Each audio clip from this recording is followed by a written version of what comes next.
these cribs. I've been on top for a while. Now I'm in that race like vroom, vroom.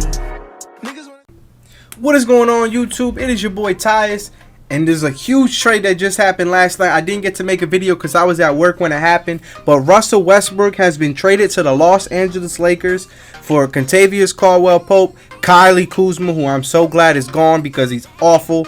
And then they also included in that trade, it was Montrezl Harrell, Kentavious Caldwell-Pope, and Kyle Kuzma, and their 2021 first-round pick. Now, here's the thing that I didn't get about this trade. I'm going to talk about Russell Westbrook, but here's the thing that I have a theory about. Because there was a lot of things going on with Buddy Hield right before that trade happened. At one point, I even sent to my friend's group chat that Buddy Hield got traded to Lakers because that's what the report was. It was for Kyle Kuzma and Montrezl Harrell. So what I really think is going down is that it's going to be a 3-team trade. But the thing is, they're not allowed to say that right now because it would be tampering, because Dennis Schroeder is currently not under a contract with the Los Angeles Lakers, and free agency doesn't technically start where you can have conversations until August 2nd. So they can't do a sign and trade with Dennis Schroeder, so they can't include it in the deal. But it would make sense because the Lakers gave up their 2021 first round pick this year, and it doesn't make much sense because Kentavious Caldwell-Pope was somebody that the Wizards wanted.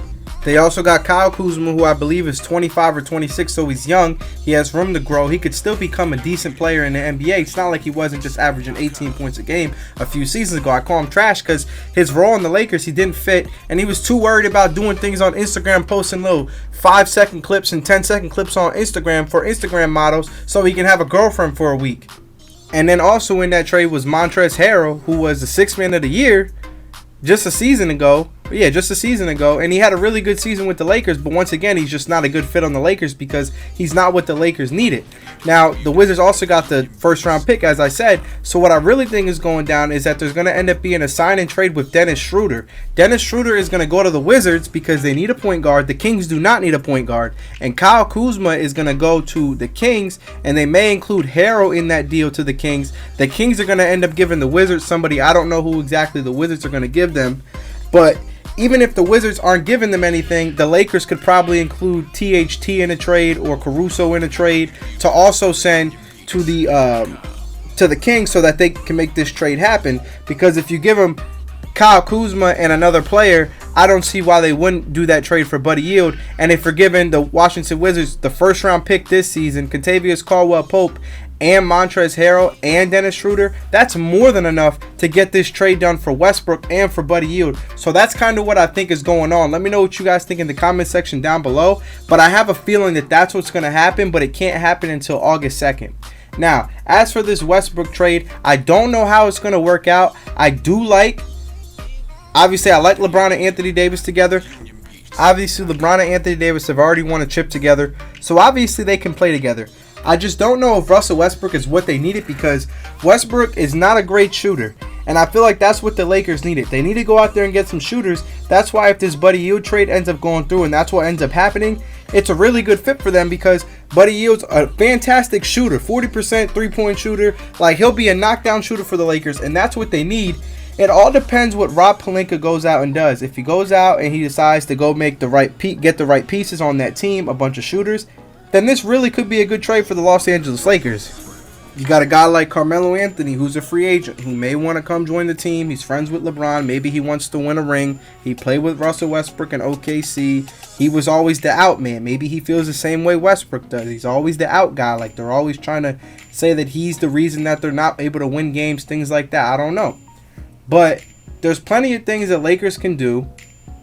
Anthony Davis may have to be more willing to play the 5. Because I think it's easier for the Lakers to go out and get a power forward or a small forward than it is for them to go out and try to get a center that can shoot threes. In my opinion, especially you got somebody like Marc Gasol, but the problem is defense. The way you eliminate that is Anthony Davis, you need to man up and play center.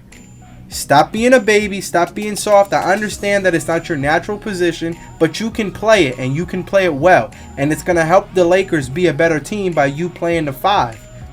DeMar DeRozan is another one. Now, I don't think he's a great fit because he's a mid-range shooter. He's not really a three-point shooter. But if you put him on the bench and you surround him with shooters, and that's your guy that comes in off the bench, and he plays the most minutes off the bench, I feel like that's a good spot for DeMar DeRozan. And if he wants to win a ring, like he said in the interview with Shannon Sharp, and he's willing to make it work, why not bring him on board, make him the sixth man, see if he's okay with being the sixth man, and bring somebody in with a bunch of shooters around him. And let DeMar DeRozan be that guy off the bench. Like I said, a bunch of shooters, Lakers. Just go out and sign a bunch of shooters and a bunch of wing defenders. DeMar DeRozan is a good defender.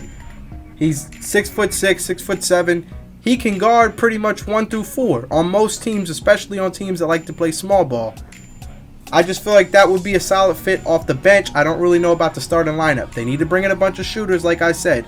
But this is what you need to think about. I'm tired of the misconceptions that LeBron is not willing to play off ball, or that he can't play off ball. He's asked multiple times in his career, but he hasn't been able to because they don't have a point guard that's capable of running the offense well enough. When Rondo was there, LeBron played more off the ball. In Cleveland, LeBron played more off the ball. In Miami, which is an even better example, because think of Russell Westbrook as Dwayne Wade. I'm not saying they're the same kind of player. I'm not saying one's better than the other. But all I'm saying is they have a similar skill set. Slashers, very athletic, but they're not great shooters. And LeBron made it work. And Chris Bosh made it work. So can LeBron, Anthony Davis, and Russell Westbrook make this work? You guys let me know in the comment section down below. It's all up to Rob Pelinka, in my opinion. But it's been your boy Tyus, and I'm out of here. I hope you guys enjoyed this video. Peace.